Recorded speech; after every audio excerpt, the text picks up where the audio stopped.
उफान पर आई गंगा यमुना के साथ कई नदियां। कानपुर से काशी तक लोगों के सामने खड़ी हुई बड़ी परेशानियां। बारिश ने बढ़ाई लोगों की मुश्किलें। गांव में घुसा पानी तो किसानों की बढ़ी चिंता।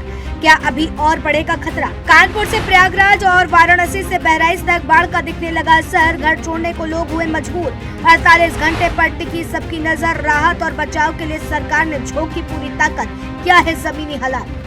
यूपी में इस समय सबसे बड़ी चिंता बारिश और बढ़ते जलस्तर को लेकर के है। लगातार हो रही बरसात ने कई जिलों में लोगों की रोजमर्रा की जिंदगी को प्रभावित कर दिया है।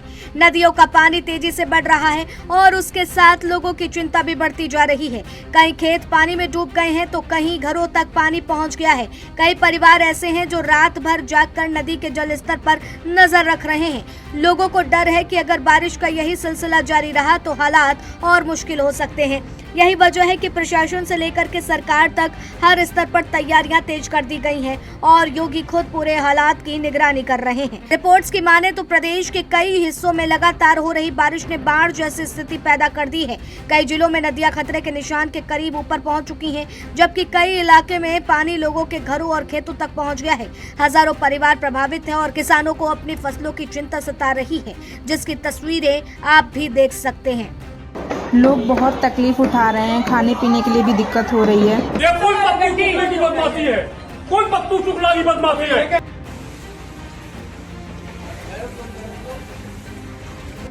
हालांकि प्रशासन लगातार हालात पर नजर बनाए हुए है और सरकार का दावा है कि किसी भी प्रभावित इलाके को अकेला नहीं छोड़ा जाएगा।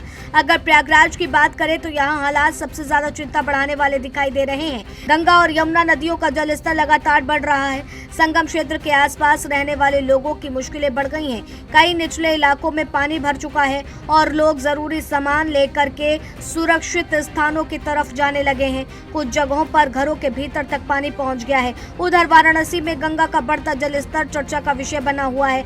घाटों की सीढ़ियां पानी में डूब चुकी हैं। घाट किनारे रहने वाले परिवारों और कारोबार करने वाले लोगों की चिंता बढ़ गई है।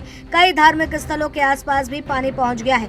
काशी घूमने आए पर्यटकों का भी कहना है, बहुत तेज बाढ़ है, पूरा आरती वारती स्थल सब जलमग्न हो गया।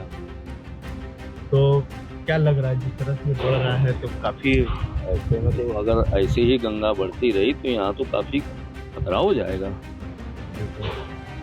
लोगों पे जो यहाँ पे दुकान लगाते थे रोजगार पे भी काफी असर पड़ा है। सब असर पड़ा है पूरे। देखिए सब लोग भाग गए, सब ऊपर सब बस छोड़ गए। लाखों रुपए का शाम को उनका यहाँ बिजनेस होता था। जाने कितने टूरिज्म आते थे, सारे टूरिज्म का आना बंद हो गया। देखिए घाट खाली पड़े हुए हैं। वहीं कानपुर में भी प्रशासन पूरी तरीके से सतर्क मोड में दिखाई दे रहा है। गंगा का जलस्तर लगातार बढ़ रहा है और इसी वजह से बाढ़ संभावित गांव को अलर्ट पर रखा गया है। निचले इलाकों में रहने वाले लोगों को सावधानी बरतने की सलाह दी गई है।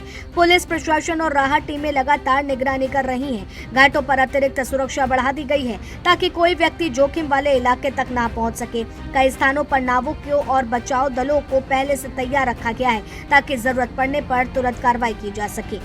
एरिया है नदी का, उसमें भ्रमण करा है, अपनी सुरक्षा की तैयारियों की जांच परख करी है और करीब 176 गांव हमारे जो प्रभावित क्षेत्र हैं उनको उन जगहों पर हमने करीब 35 जो है पोस्ट बना रखे हैं।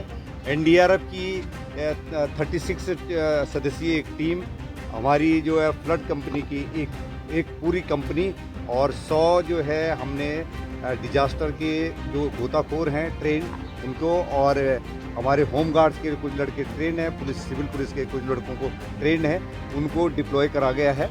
पहाड़ों और मैदानी क्षेत्रों में लगातार हो रही बारिश का असर अब गंगा नदी में देखने को मिल रहा है। और कानपुर की बात की जाए तो कानपुर के जो गंगा बैराज है वहां पर जो गेट हैं सभी गेट खोलने पड़ गए हैं, क्योंकि लगातार जो नरौना बांध है या हरिद्वार से जो पानी है वो डिस्ट्रॉय किया जा रहा है, वो यहाँ धीरे धीरे पहुँच जा रहा है। जब भी पानी हरिद्वार या नरौना छोड़ा जाता है तो अगले 24 घंटे और 48 घंटे वो गंगा बैराज के आसपास पहुँच जाता है, जिसके बाद वो धीरे धीरे जो बैराज के गेट हैं वो सभी ओपन है और धीरे धीरे कानपुर की तरफ बढ़ता है। तो गंगा कट्टी से सटे जो इलाके हैं वहाँ पर जिला प्रशासन और पुलिस प्रशासन की तरफ से अलर्ट रखा गया है। जितनी भी बाढ़ चौकियां हैं, लगभग 35 बाढ़ चौकियां बनाई गई हैं। वहीं कई जगह सब्जियां और दूसरी नकदी फसलों को भी भारी नुकसान पहुंचता है। किसानों का कहना है कि महीनों की मेहनत कुछ भी दिनों में बारिश से बर्बाद होती दिखाई दे रही है। विभाग के अनुसार कई जिलों में बारिश की संभावना बनी हुई है। योगी सरकार ने इस पूरे संकट से निपटने के लिए राहत बचाओ अभियान का युद्ध स्तर पर शुरू कर दिया है। बाढ़ चौकियां सक्रिय हैं, राहत शिविर तैयार हैं और संवेदनशील इलाकों में लगातार निगरानी की जा रही है। योगी लगातार अधिकारियों के संपर्क में हैं और साफ निर्देश दे चुके हैं कि राहत कार्यों में किसी भी तरह की लापरवाही बर्दाश्त नहीं की जाएगी। अब ये देखना होगा कि आने वाले दिनों में यूपी के लिए और चुनौतीपूर्ण साबित होंगे या फिर मौसम से राहत की खबर लेकर के आएगा। क्या बढ़ता जल स्तर थमेगा या फिर नदियों का दबाव और बढ़ेगा? क्या प्रभावित गांव और किसानों को समय रहते पूरी मदद मिल पाएगी या नहीं?